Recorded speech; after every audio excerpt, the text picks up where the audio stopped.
partir de hoje a gente começa a falar desse tema, eternidade. E eu achei interessante porque eu não lembro da gente ter falado tão especificamente, tão profundamente sobre uma das coisas mais importantes que a gente pode pensar em relação à vida cristã. A realidade de que a nossa vida cristã, ela só faz sentido e ela só tem a razão para a gente estar aqui porque nós acreditamos numa vida que não tem fim. Na verdade, o apóstolo Paulo coloca da seguinte maneira: se Cristo não ressuscitou, tudo isso aqui não faz o menor sentido. É a ressurreição de Jesus, o fato de que a morte não venceu, mas ele venceu a morte. A gente cantou isso hoje, né? Jesus, a morte venceu, sobre a morte ele teve vitória. É nisso que está toda a nossa esperança, de que a nossa vida não termina aqui. Mas hoje eu quero chamar a sua atenção, porque se você é igual a mim, eu acho que você é muito parecido comigo, nós temos a tendência de focarmos o tempo todo nessa vida aqui e esquecermos completamente, ou quase nunca lembramos da vida que não tem fim, da vida que continua depois dessa vida. E para falar de eternidades, para você compreender e lembrar, porque o meu foco nessa manhã é fazer você lembrar disso, te ajudar a manter isso vivo dentro de você. A realidade de que você já está vivendo uma vida que não tem fim, que verdadeiramente, se você está em Cristo, você é uma nova criatura. A palavra de Deus diz que você já passou da morte para a vida, que alguém diga aleluia. E é tão bom saber disso, mas você vai ser desafiado um pouco nas suas emoções hoje, porque falar sobre a eternidade não dá para falar sem falar sobre coisas que na nossa natureza humana nós não gostamos muito de falar. Então a gente vai falar sobre vida após a morte. Para falar sobre vida após a morte, eu preciso falar de morte. E quem ama falar de morte aqui, diga aleluia. Ninguém gosta, né, de falar desse assunto. Mas hoje eu quero mostrar para você como é que Deus olha para isso. E eu vou pedir para você fazer uma coisa que eu acho que há muitos anos eu não peço, nem lembro se eu já pedi alguma vez. Mas eu vou pedir para você ficar de pé para nós lermos juntos a palavra de Deus. Você pode fazer isso?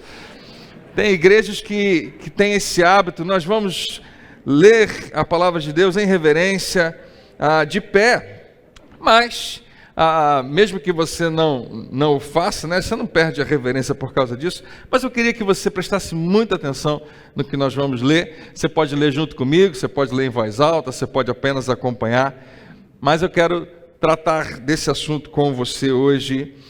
Como eu disse, é um assunto que em geral a gente não gosta muito de falar. Se você perguntar quem gosta de falar sobre morte, ninguém gosta, mas a palavra de Deus trata muito sobre esse assunto. De vez em quando, eu e a Rafa, a gente não tem muita crise com isso. A gente abertamente fala assim: olha, quando eu morrer, eu quero que você faça isso, aquilo outro. Mas tem marido e esposa que quando um fala, olha, quando eu morrer, não fala isso. Você pode estar atraindo esse tipo de coisa, né? Não, mas eu quero que o meu funeral, você já planejou o seu funeral, né? Que momento alegre, feliz de poder fazer isso, planejar. Eu quero que cante essa música, não quero que fulano venha, não sei se você já planejou isso, mas ninguém gosta de pensar sobre a morte. Mas deixa eu falar uma coisa para você, antes da gente ler a palavra de Deus. Quer você goste ou não goste, quer você pense ou não pense, a verdade é que você, e eu queria que você guardasse isso, você nunca morre, realmente. Hoje a gente vai deixar, com base na palavra, isso muito claro dentro de nós. Você, diga eu, né? Você nunca morre. O seu corpo pode parar até de existir, pode parar de funcionar, mas o seu verdadeiro eu, o seu espírito nunca morre, vive para sempre. E a gente tem que lembrar disso. Você é um ser eterno, criado por Deus para a eternidade. Amém? E antes da gente orar, vamos ler juntos 2 Coríntios, eu vou colocando no telão, se você quiser ler na sua Bíblia, ótimo. 2 Coríntios capítulo 5, eu vou ler alguns versículos com você, 7 versículos aqui, a partir do versículo 1. Você pode me acompanhar lendo junto comigo? Porque nós sabemos que quando morrermos e deixarmos esse corpo, teremos um maravilhoso corpo no céu. Olha quanta coisa fantástica em um versículo só. Quando morremos, ou seja, quando essa experiência acontecer, da gente deixar, o que acontece é que nós deixamos esse corpo. Para deixar esse corpo significa que tem uma parte de você que continua viva. E nós teremos um maravilhoso corpo novo no céu. Quantos acreditam nisso? Digo amém. Na verdade, quem nos dá essa pista não é apenas o apóstolo Paulo, Jesus trata desse assunto. E como eu sempre digo para você, se alguém é capaz, qualquer pessoa, e só uma pessoa foi capaz de realmente prever a sua própria morte e depois a sua ressurreição e conseguir fazer isso acontecer, tudo que essa pessoa falar, eu acredito. Eu acredito completamente no que Jesus diz. E eu vou com ele até onde ele for. E ele trata desse assunto com profundidade. Mas aqui está Paulo lembrando isso. Você vai ter um corpo novo no céu. Um lar que será nosso para todo sempre. Feito para nós pelo próprio Deus e não por mãos humanas. O seu novo corpo é Deus que está fazendo, né? Não está sendo tecido pela própria humanidade, mas pelo nosso Deus. Como vamos ficando, isso é uma exclamação, como vamos ficando cada vez mais cansados desse corpo atual. É verdade, né? A minha esposa estava vindo para cá comigo reclamando que apareceram umas rugas. Eu falei, não tem jeito, a gente fica velho. Ah, mas você continua linda para mim, eu tenho que fazer isso. E é verdade, né? Mas a gente vai se cansando, o corpo, eu tenho reclamado muito. Ontem eu fui descer uma escada, esse joelho não está legal. Eu estava traduzindo a Lana Vasques, que está aí com a gente durante esses dias. Depois eu vou falar um pouco dela para você. E eu descendo com muita dificuldade a escada, a minha fisioterapeuta falou para evitar descer a escada. Aí ela falou, André, você está velho. É verdade, é isso que está acontecendo com a gente, né? Eu estou cansado, e você também, nesse nosso corpo atual. Eis porque esperamos com ansiedade o dia quando teremos um corpo celestial que vestiremos com roupas novas. Porque nós não seremos apenas espíritos sem corpo. Este nosso corpo terreno nos faz gemer e suspirar, e é verdade, porém não gostaríamos de pensar em morrer e depois não possuir corpo algum. Paulo está escrevendo para que você lembre que eternidade é real e que um corpo, você vai ter nessa eternidade também um corpo diferente. Desejamos revestir-nos de nosso novo corpo de maneira tal que esse corpo mortal seja absorvido pela vida. Isso é o que Deus preparou para nós e como garantia Ele nos deu o seu Espírito Santo. Veja o versículo 6, agora estamos confiantes e compreendemos que cada instante que gastamos nesse corpo terreno é tempo gasto longe do nosso lar eterno com o Senhor. Vamos ler todo mundo junto isso aqui? Vamos lá, 1, 2, 3 e... Agora estamos confiantes e compreendemos que cada instante que gastamos nesse corpo terreno é tempo gasto longe do nosso lar eterno com o Senhor. E não estamos, vamos lá todo mundo junto? E não estamos com medo, e sim bem animados para deixar de viver nesse corpo, porque assim habitaremos com o Senhor. Aleluia! Eu não sei se você leu e foi pensar, eu deveria estar lendo isso, porque Paulo parece que está sugerindo um suicídio coletivo, alguma coisa do tipo. Nós estamos animados para sair desse corpo. Na verdade, se eu perguntar para você, você está animado para morrer, para sair do seu corpo? Eu acho que a maioria de nós vai dizer que não. Mas ele está dizendo em nome da igreja, nós não estamos com medo. Nós não temos medo da morte, mas estamos animados para esse momento onde não é necessariamente a morte, mas a vida que Deus preparou para nós. Hoje eu quero muito que você comece a olhar para essa realidade. Quando você lê isso, você pensa, já vou deixar você sentar só um minuto.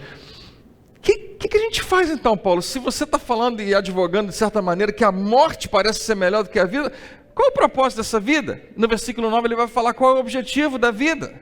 Assim, quer estejamos nesse corpo, quer o deixemos, o nosso objetivo é ganhar muito dinheiro. Não? Você sabe que não é, né? Ser um youtuber famoso. Tem certeza? Mais de 1 milhão de inscritos. Né? Conseguir uma quantidade recorde de curtidas, porque aquela sua foto ficou com um filtro perfeito. Esse é o nosso objetivo. Meu objetivo, né? O nosso objetivo é ter uma casa em Búzios. Não sei porque eu falei Búzios, em algum lugar. Não. Assim, quer estejamos nesse corpo, preste atenção nisso, ele está falando de eternidade. Quer o deixemos, o nosso objetivo é agradar ao Senhor. E no versículo 10 ele fala algo interessante, porque todos nós teremos de comparecer diante do tribunal de Cristo para sermos julgados. Cada um de nós receberá o que merecer pelas coisas boas ou más que tiver feito nesse corpo terreno. nós vamos tratar desse tema. Por que falar disso? Por que isso é importante? Porque tratar sobre a eternidade, tratar sobre morte do corpo, por que a gente deveria falar sobre isso? E eu quero que você saiba desde já, essa aqui é a frase que talvez eu repita nos próximos domingos. Porque o modo como você vê a eternidade determina como você vive hoje. A maneira como você enxerga a realidade de que a vida ela não tem fim, a sua existência não tem fim, a maneira como você enxerga isso, porque uma pessoa que não acredita na eternidade, uma pessoa que acredita que você morre e acabou, ela vive um estilo de vida. Possivelmente vive um estilo de vida egoísta, vive pensando em si mesmo, ou vive pensando apenas nos seus, ou vive pensando apenas no que pode sugar de tudo para viver essa vida o melhor possível. Uma das expressões que eu mais ouço e mais falo é: a vida é muito curta, e é verdade. A vida aqui na Terra é muito curta, você tem que aproveitá-la ao máximo. Mas muita gente pensa que você termina essa vida e acabou. E se você pensar de uma outra maneira, que existe realmente uma vida que não tem fim, e talvez você já tenha começado a viver, isso muda a maneira como você vive hoje. E a maneira como você vive hoje afeta também a sua eternidade. Porque você tem um destino eterno, você vai morar em algum lugar. Mesmo que você não goste de falar nisso, você sabe que isso é verdade. O seu corpo físico um dia vai deixar de ser, vai deixar de existir. Seu espírito, sua alma, continuarão vivendo. Semana que vem, nós vamos falar sobre o inferno aqui na igreja. Não sei se eu já preguei sobre o inferno, os terrores do inferno. O que acontece lá? Quem vai para lá? Por que Deus criou o inferno? Vai ser um culto quente, você pode ter certeza. A gente vai falar sobre isso. Na semana seguinte, vai ser maravilhoso, nós vamos falar do céu. Quem vai para lá? O que a gente faz lá? Como é que é lá no céu? É um culto de louvor que não tem fim. A gente fica pulando de nuvem em nuvem, tocando harpa. Como é que acontecem as coisas no céu? O que acontece com o nosso corpo? A gente começou a ter uma pista aqui hoje, né? Será que nós vamos reconhecer uns aos outros? Mas hoje eu quero estabelecer um fundamento para essa série, para falar sobre a eternidade. O que vem depois dessa vida? O título dessa mensagem hoje é 1 minuto depois de morrer. 1 minuto depois que você morre, o que acontece? Tudo bem a gente falar de morte aqui hoje? Você deixa eu falar? Você não precisa gostar, mas você pode ouvir um pouquinho. Eu espero que você goste. Eu espero que você receba o que Deus tem para você. Hoje a gente vai falar de 3 coisas que acontecem assim que essa vida termina. Assim que seu coração bate pela última vez, você dá o seu último suspiro, essa vida termina. O que acontece logo em seguida? Imediatamente depois? 3 coisas. Primeira coisa, a mais óbvia de todas, o nosso corpo físico morre. Seu corpo para de funcionar. Em algum momento, né, isso acontece com qualquer pessoa. O escritor aos Hebreus coloca da seguinte maneira: e tal como está determinado que os homens morram só uma vez, e depois disso vem o julgamento, assim também Cristo morreu uma vez só, como uma oferta pelos pecados de muitos. Presta atenção nisso. Ele morreu como oferta pelo pecado de muitos. E ele virá de novo. Quantos podem dizer glória a Deus? Ele virá de novo, porém não para tratar dos nossos pecados. Já resolveu essa parte. Novamente, dessa vez ele virá trazer salvação a todos quantos estão pacientemente esperando por ele, que somos nós. Então, o escritor aos Hebreus vai dizer para mim e para você que está determinado que os homens morram só uma vez. E alguns estudos recentes trouxeram uma estatística que me chamou muita atenção. Você sabia que em cada 10 pessoas, 10 morrem? Não tem escapatória. Todo mundo morre.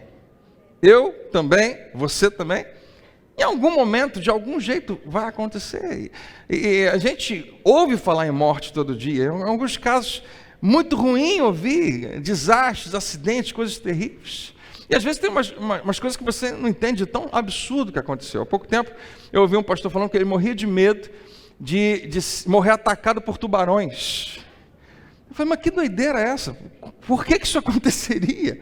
Onde você vai, que você vai ter essa experiência de ter tubarão. Não, porque eu assisti aquele filme Tubarão, quando eu era pequeno, e fiquei aterrorizado a minha vida inteira. Então, se eu ver um peixinho do lado, já saio correndo, né? Morro de medo. E fazendo uma pesquisa sobre isso, é muito interessante. As chances de você morrer atacado por tubarão são tão ridículas. Acredite se quiser, existe uma pesquisa que diz que é mais fácil você morrer porque alguém estourou um champanhe e a rolha bateu exatamente na sua cabeça do que ser atacado por tubarão. É mais fácil você morrer porque um coco caiu de um coqueiro e acertou você do que por um ataque de tubarão. É mais fácil você morrer porque alguém teve caligrafia ruim. Você sabe o que eu estou falando? O médico, né, com aquela letra horrorosa, receitou você comprou remédio errado. É mais fácil você morrer caindo do vaso sanitário, batendo a cabeça. Eu não sei se você conhece alguém que faz isso, mas é um alerta para você que fica no Instagram lá, se você estiver caindo para o lado, se ajuste, do que por um ataque de tubarões. Eu achei que era importante você saber disso, traz um alívio para a gente, de certa maneira. A Bíblia vai dizer que nós viemos do pó, e para o pó, nós vamos voltar. Você é pó. Aliás, é uma ótima coisa, fala para quem está do seu lado, você é pó. Nada mais do que isso. Primeira coisa que acontece, logo depois que você experimenta essa passagem, é que o nosso corpo físico morre. A segunda coisa, e essa aqui é a que mais nos interessa, que você precisa lembrar sempre, o nosso espírito é separado do nosso corpo físico. Uma vez que o corpo físico morreu, o espírito não morre junto. O espírito é separado daquele corpo. Veja como Jesus coloca: não tenham medo daqueles que só podem matar o seu corpo, mas não podem tocar na alma de vocês. Jesus faz essa distinção muito clara. Pode até matar o corpo, mas não conseguiu tocar na alma. Antes temam aquele que pode destruir no inferno tanto a alma como o corpo. Em outras palavras, não tenham medo de pessoas, mas vivam em temor reverente a Deus. Quando o seu corpo se tornar inoperante, né, quando a morte acontecer, a sua alma continua viva dentro do seu espírito. Eu sei, mais uma vez, que a gente não gosta de pensar nisso, mas eu tenho certeza que você já pensou, né? Quando acontecer o seu funeral, quando as pessoas estiverem ali em volta do caixão, tristes, saudade, eu já tive em vários momentos assim. Quando o seu corpo for colocado lá debaixo da terra, quando o meu corpo for colocado debaixo da terra, ouça e não se engane, nesse momento eu nunca estive mais vivo. Naquele momento você nunca esteve mais vivo. Essa é o que a palavra de Deus promete a mim e a você. Seu espírito continua vivendo mesmo fora do corpo. No final do ano passado, a minha mãe foi estar com Jesus, né? Deu muito marcante para a gente, foi de uma hora para outra. Ninguém gostou nem um pouco daquilo, né? Foi uma despedida muito brusca. A gente não esperava que acontecesse. Até hoje, né? A gente chora, a gente sofre, minha família, mas ao mesmo tempo a gente tem um conforto, um consolo. E uma das coisas que Deus mais me falou desde aquele dia até hoje é essa certeza plena de que a minha mãe nunca esteve mais viva do que ela está nesse momento. Vida real está acontecendo agora. E em breve a gente vai se reencontrar. Jesus ilustra essa verdade quando ele está indo ressuscitar Lázaro. E ele chega lá e Marta e Maria, as irmãs de Lázaro, falam com Jesus: você tinha que ter chegado antes, Jesus. Meu irmão já está morto há 4 dias, mas se você tivesse chegado antes, tudo seria diferente. E Jesus chega para Marta e fala: eu sou a ressurreição e a vida. E o que ele fala depois tem que chamar a sua atenção. Todo aquele que crê em mim, mesmo que morra, viverá. E quem vive e crê em mim não morrerá eternamente. O que acontece com o nosso espírito quando o nosso corpo morre? A Bíblia ela não trata com muita clareza os detalhes sobre o que acontece imediatamente. Por isso que muita gente faz perguntas e às vezes a gente não tem resposta. Alguns vão falar do sono da alma, você já ouviu falar, né? Que a pessoa morre e ela fica num estado de dormência, fica adormecida durante um tempo, para alguma coisa acontecer depois. Outros vão falar que imediatamente aquela pessoa é transportada para um lugar. A Bíblia fala de um paraíso. A gente não sabe tudo, mas uma coisa que a gente sabe é o que Paulo já disse para a gente hoje, que uma vez que você deixa esse corpo, você está presente com Jesus. Ausente do corpo significa habitando com o Senhor. O que a gente sabe é que na cruz, isso me chamou a atenção essa semana, eu não tinha pensado dessa maneira. Na cruz Jesus tem, a Bíblia fala, um criminoso de cada lado dele. Não é os dois do mesmo lado, um de cada lado. Isso eu acho que tem uma razão para a gente olhar para isso de uma maneira um pouco simbólica. Dois criminosos, dois pecadores, duas pessoas que precisavam de perdão, duas pessoas que precisavam de misericórdia, duas pessoas erradas, dois pecadores. E a Bíblia diz que Jesus está ali no meio. Ambos os homens eram culpados. Experimentaram a mesma coisa, viveram a mesma coisa, viram a mesma coisa, precisavam de perdão, mas só um deles, presta atenção nisso, os dois precisavam. Nenhum era melhor do que o outro, mas só um deles clama a Jesus e reconhece o seu senhorio. Está lá em Lucas 23, diz assim: em seguida disse, Jesus, um dos criminosos fala para ele, lembre-se de mim quando o Senhor entrar em seu reino. Todo mundo conhece essa passagem? A agonia imensa da morte, todo mundo que está ali crucificado, os três homens, em alguns minutos estarão mortos, ou em algumas horas, em algum momento estarão mortos. E ele fala de eternidade. Ele fala do reino que ele não consegue ver, mas ele acredita, tem algo de especial nesse homem, ele é realmente o Filho de Deus. Senhor, quando você entrar no seu reino, lembra de mim. E a Bíblia diz, e Jesus respondeu. E Jesus não responde, preste atenção, baseado nas boas ações daquele homem. Ele era um criminoso, mas talvez ele até tivesse algumas boas ações. Talvez ele tenha ajudado a própria família ou alguma pessoa, o que quer que seja. Jesus não responde pensando, você fez algumas coisas boas. Não, Jesus não responde com base nas más ações dele. Jesus não responde porque a partir de agora esse homem vai mudar. Não, ele só vai viver mais alguns minutos. Ele não pode tomar uma decisão que a partir de agora a minha vida vai ser diferente. Quem está atento aí, diga amém. Jesus responde puramente pela graça. E Jesus responde, eu afirmo a você, hoje você estará comigo no paraíso. Quando? Hoje. Daqui a pouquinho, quando o seu corpo parar de funcionar, quando o seu corpo deixar de funcionar e deixar de existir, hoje mesmo você estará. Eu amo essas 5 frases, 5 palavras. Hoje, você. Ele não falou vocês. Não? Tinha 2 criminosos ali. Ele não falou vocês. Por que será? Um deles clama e pede misericórdia. Eu afirmo a você. Hoje você estará comigo. Não talvez esteja, estará. E a melhor parte é o comigo. Eu vou estar lá também. No paraíso. Nós não sabemos exatamente que lugar é esse. Nós só podemos imaginar. Nós não sabemos tudo o que significa essa expressão paraíso, mas uma coisa nós sabemos, é definitivamente melhor do que a vida que eu e você vivemos hoje. O apóstolo Paulo tem um conflito interior com essa questão que precisa chamar a minha atenção e a sua. Lembra que Paulo estava advogando aqui para todo mundo que a melhor coisa era todo mundo morrer? Paulo maluco. Mas agora ele vai ser um pouco pior, ele vai dizer para a gente que ele está confuso em relação a isso. E ele sabe do que eu estou falando. A gente está falando de um cara que é um dos maiores exemplos na história de intimidade com Deus, de ter experimentado coisas de Deus, de ter sido usado por Deus. Paulo é um cara que eu e você, se estudarmos a fundo da vida dele, vamos colocar ele num lugar muito alto. Ele fala que ele é o maioral, é o maior exemplo de pecador que existe. Mas quanto mais uma pessoa se aproxima de Deus, mais ela reconhece a necessidade de um Salvador. É verdade.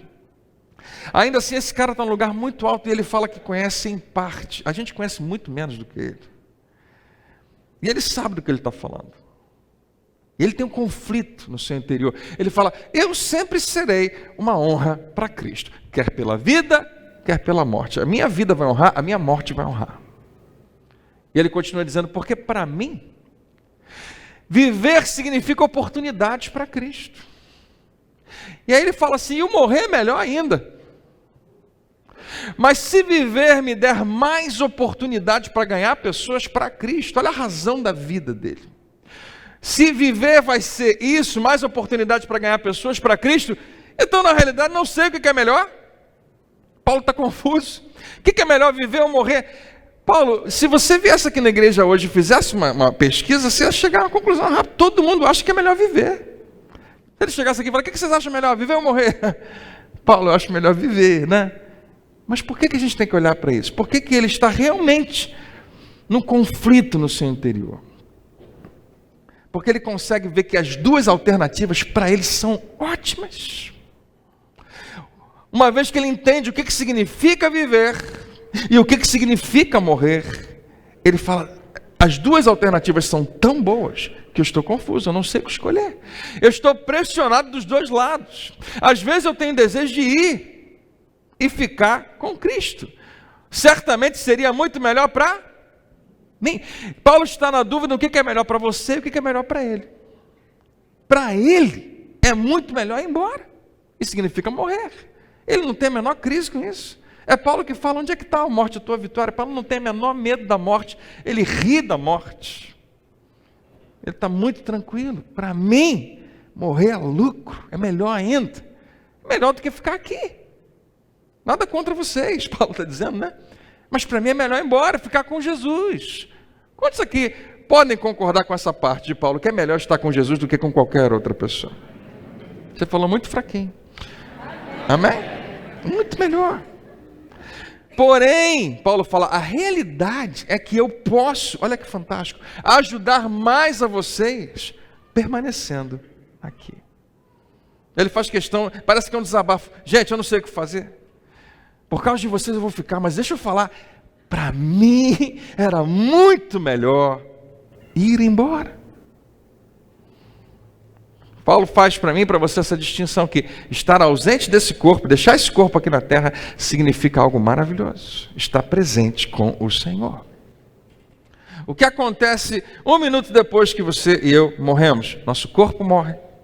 Nossa alma é separada do nosso corpo. E a terceira coisa, todos serão julgados.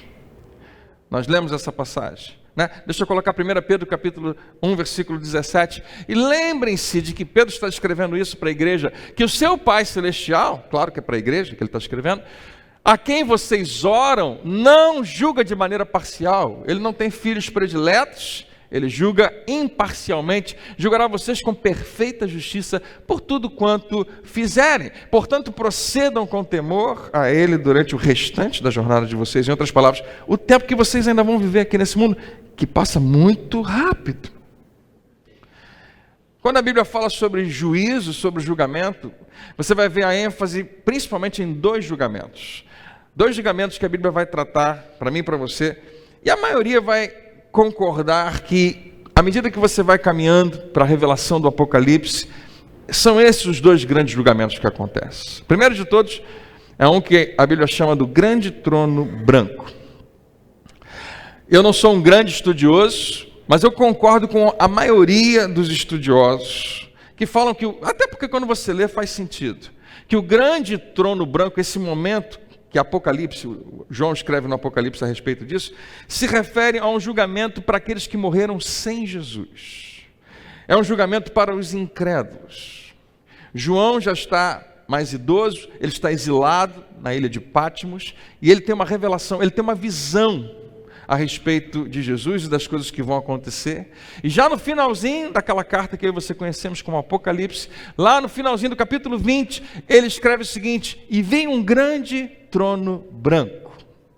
E o que ele diz em seguida é maior do que a gente consegue perceber apenas lendo. E aquele que estava sentado nele, de cuja presença fugiram a terra e o céu, mas não encontraram lugar nenhum para se esconder. A majestade, a grandeza da pessoa que está nesse trono não dá para ser descrita. E ele fala, e vi os mortos, grandes e pequenos, em pé diante do trono, e foram abertos os livros, incluindo o livro da vida. E no versículo 15 diz, e se o nome de alguém não estava registrado no livro da vida, esse foi lançado no lago de fogo. eu acho que eu e você sabemos que esse livro é um livro muito importante. Só com base nesse versículo, se você resolver acreditar que isso é verdade, se você disser, André, eu não acredito nisso, eu tenho uma outra crença, ótimo, tudo bem.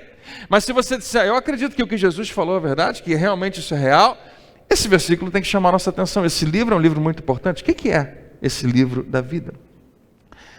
No dia que você entregou a sua vida a Jesus, esse livro foi aberto mais uma vez. Nós reconhecemos que Jesus é o Filho de Deus, nascido sem pecado, Ele é o Cordeiro de Deus que morreu pelos nossos pecados.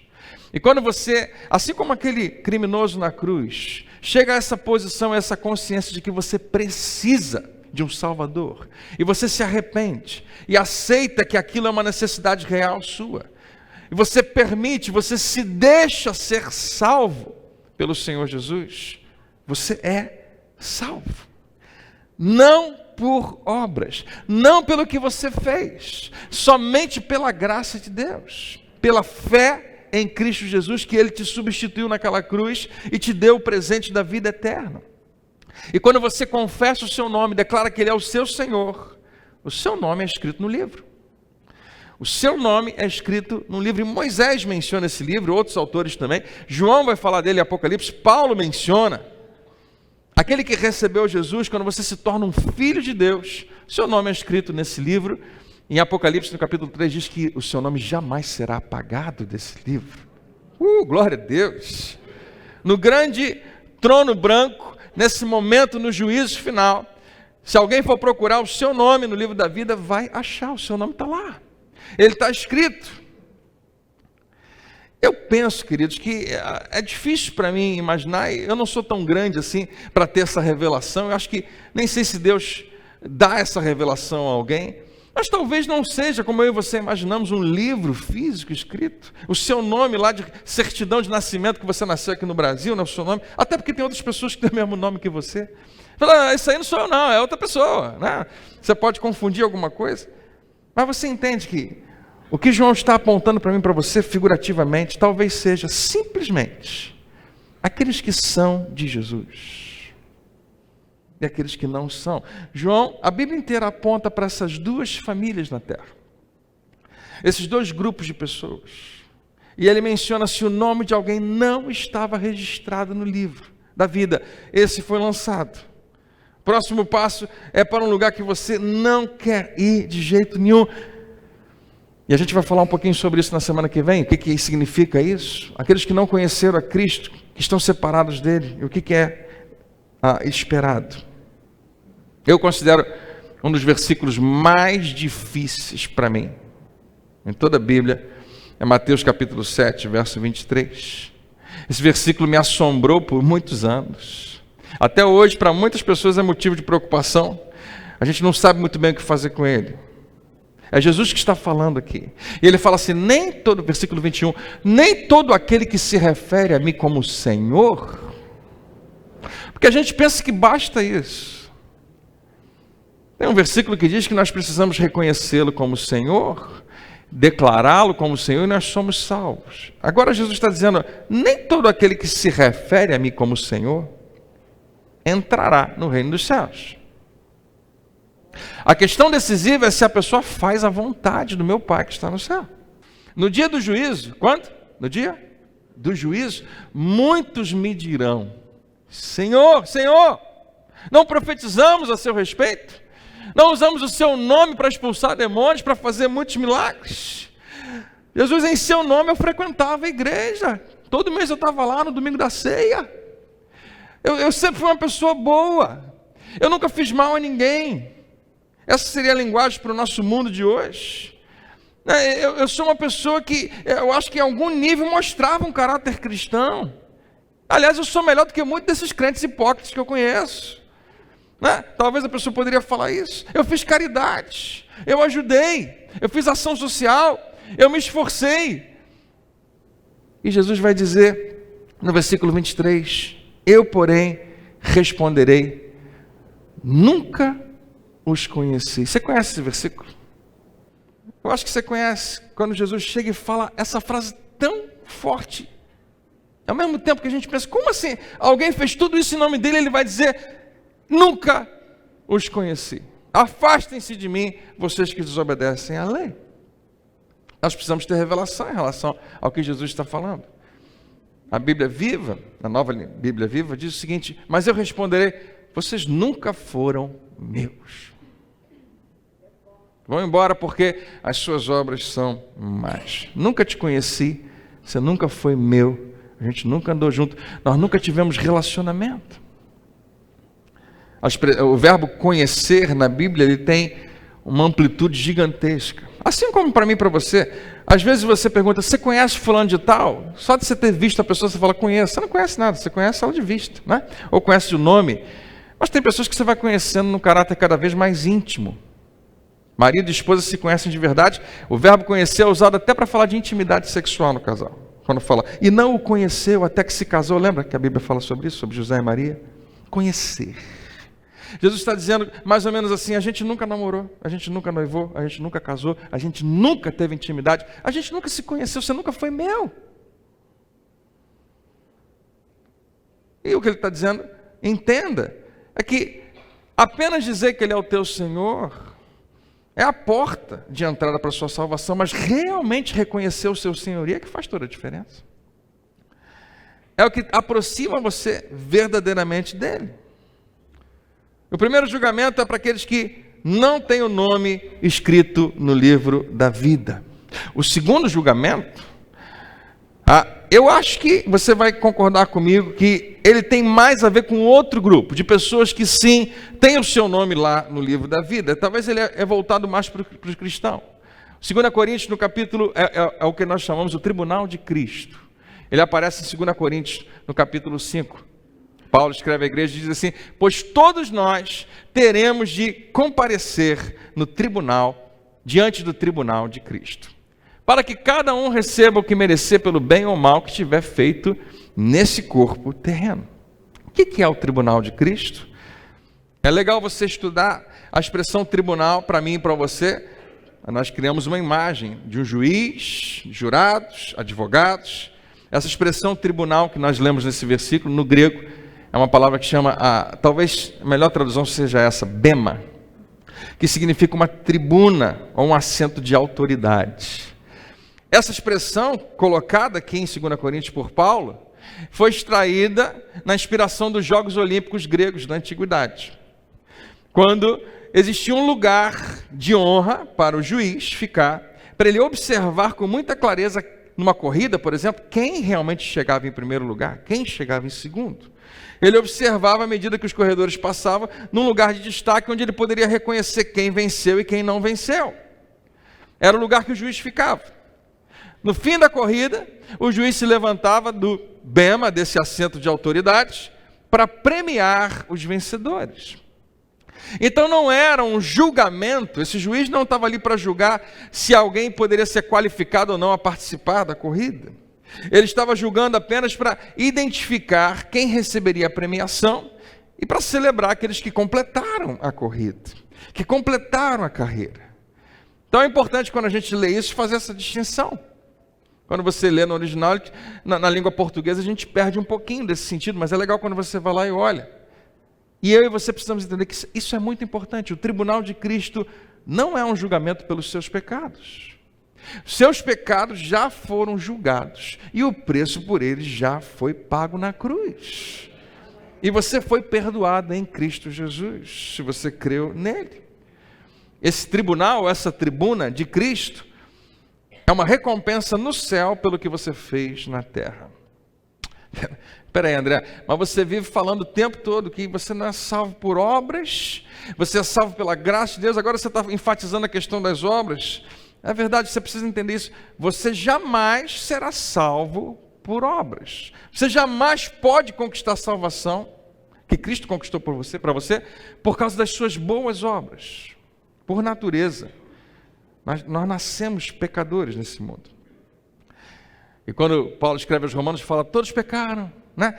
E jamais vão alcançar o padrão de Deus. Estão completamente fora do patamar que ele estabeleceu da sua glória. O que nós precisamos? Nós precisamos nascer outra vez. E nós precisamos de justificação. E você é salvo pela fé e pela graça de Deus. Você é salvo pela sua fé em Cristo, pela graça de Deus. Então como é que fica essa questão das obras? É simples. Você é salvo pela graça de Deus. Mas você vai ver, não apenas aqui, mas em outros lugares na Bíblia, a evidência de que você pode ser recompensado por obras. Na verdade, isso já está acontecendo em alguns níveis. Mas a Bíblia fala de galardão, que significa exatamente uma recompensa, uma premiação pelo que você fez. Não é para ser salvo. E quando você verdadeiramente compreende, eu acredito que isso é um desafio para mim e para você. Mas quando nós realmente compreendemos o amor de Deus, a sua graça, você descobre, eu não preciso fazer boas obras para ser aceito por Deus, nem para conquistar a minha salvação. Mas quando você é salvo por esse amor tão grande, você deseja ardentemente fazer boas obras, por causa de duas coisas que a gente fala quase todo domingo aqui nessa igreja. Esse culto está acontecendo com esse propósito. Você quer fazer boas obras para glorificar a Deus e para que pessoas sejam abençoadas. Todo domingo nessa igreja esse é o nosso propósito. Cada culto que acontece aqui tem esse propósito, glorificar a Deus e abençoar pessoas. Tudo que acontece aqui tem esse propósito e precisa cumprir esse propósito. Então, se há um julgamento, eu estou sendo julgado pelo quê? Se eu vou ser recompensado, eu vou ser recompensado pelo quê?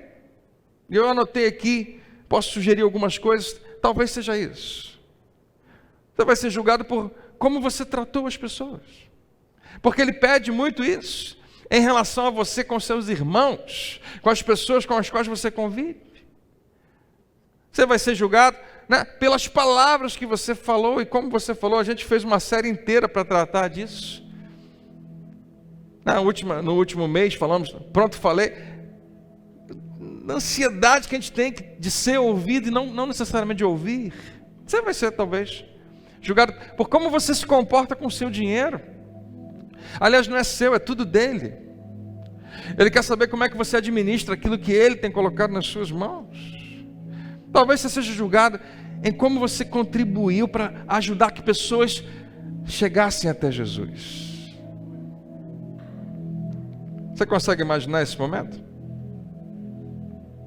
Sua vida acabou aqui na terra, terminou, você deu o seu último suspiro.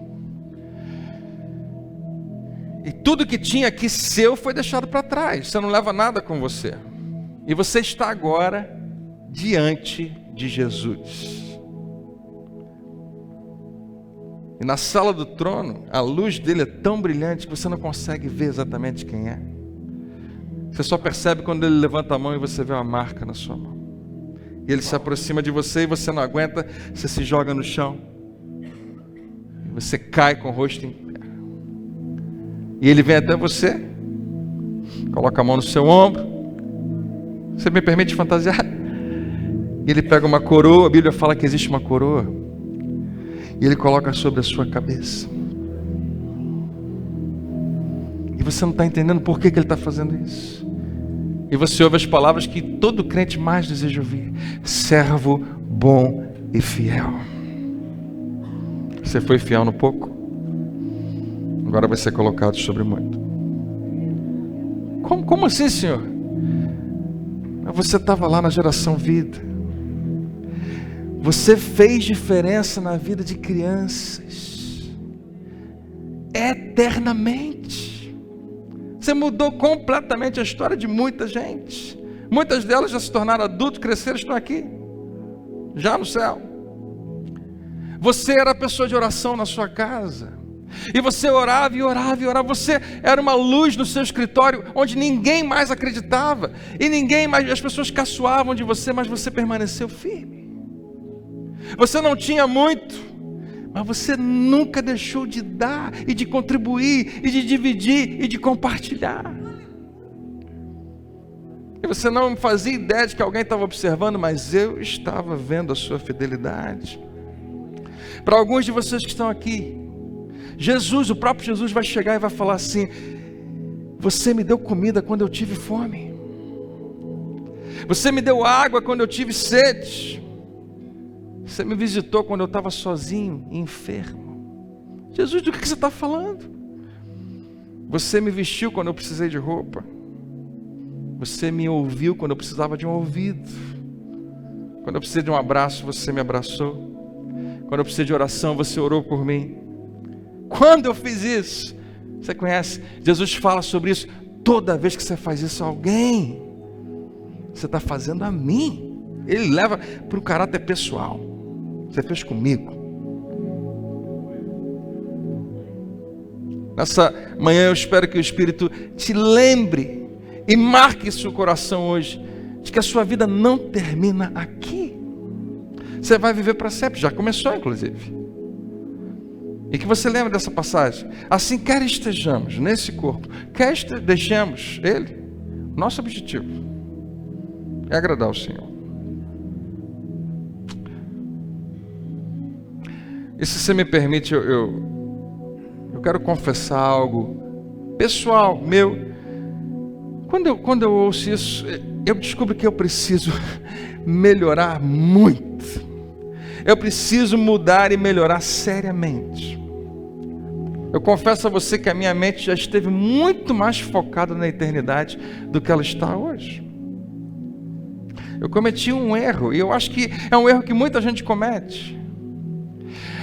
E faz sentido, porque a gente pensa o seguinte: quanto mais o tempo passa, se você está caminhando com Jesus, mais você vai se desenvolvendo em olhar e observar a eternidade. Mais você foca e se concentra na eternidade.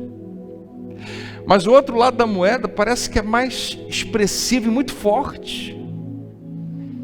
E quanto mais tempo eu vivo aqui nessa terra, mais as minhas raízes vão se aprofundando nesse mundo. E eu me vejo o tempo todo olhando para esse mundo. E me agarro a essa vida. Eu me encontro, eu não gosto de ter que dizer e admitir isso para você, mas eu me encontro hoje extremamente preocupado com as coisas desse mundo. Não deveria ser assim. Eu me vejo preocupado com o que as pessoas dizem, com o que as pessoas pensam de mim.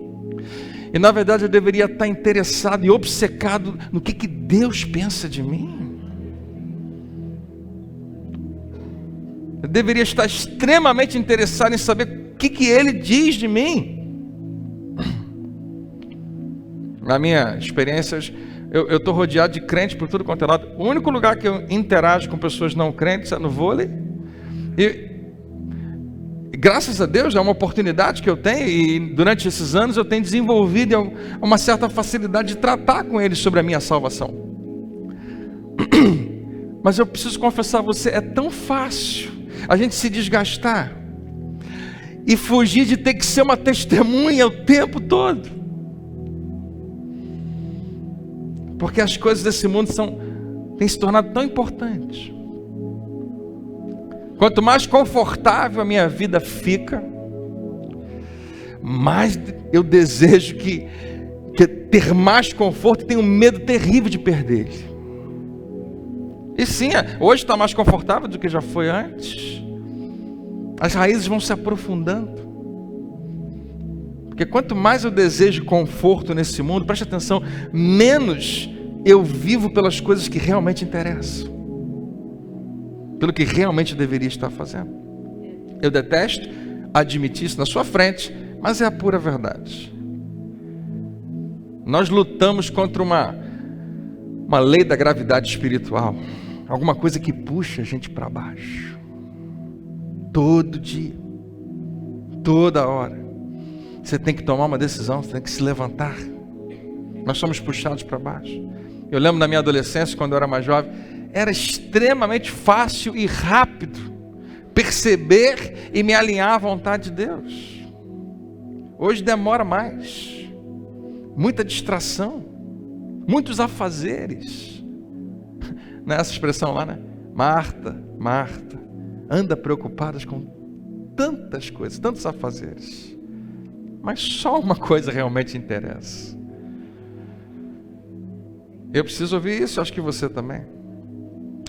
Eu preciso decidir e me lembrar de continuamente arrancar e puxar essas raízes que têm me agarrado a esse mundo e voltar a viver pelo que realmente interessa.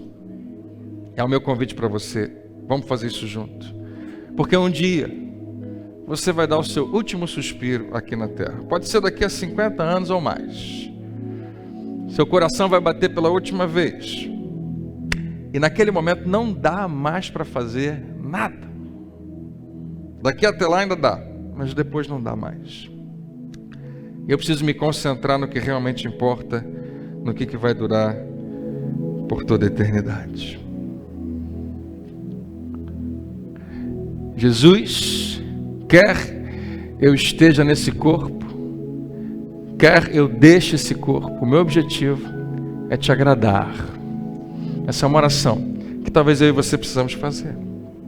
E antes de pedir para você ficar de pé e a gente orar, eu quero te desafiar. Se você percebe que também você está muito preocupado com as coisas desse mundo, às vezes coisas pequenas, mas que são tudo para você. Futebol, campeonato, roupas e sapatos,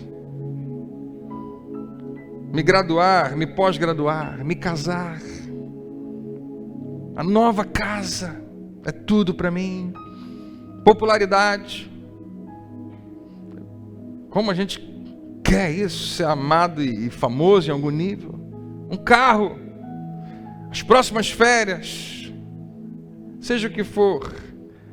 Eu quero convidar você hoje, corte as raízes das coisas desse mundo.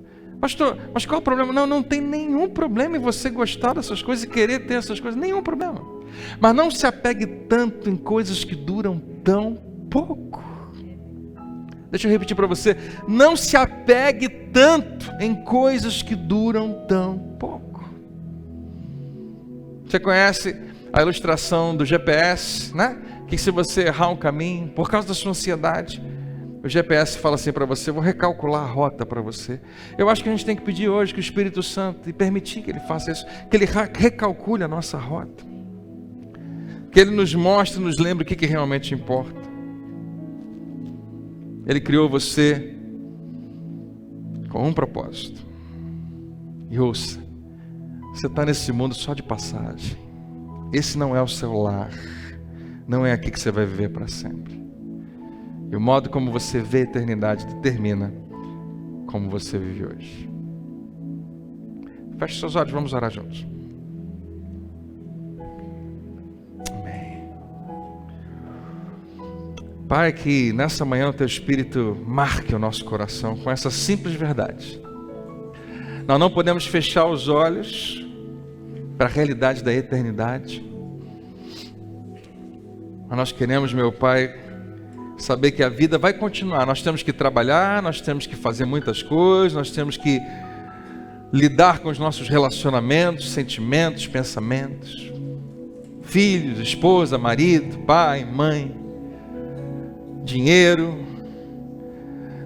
Mas, Senhor, ajuda-nos a lembrar que a nossa vida não se resume a isso. A Tua palavra diz que se resumisse a isso, nós éramos os mais infelizes que existem. Mas há uma nova vida para nós.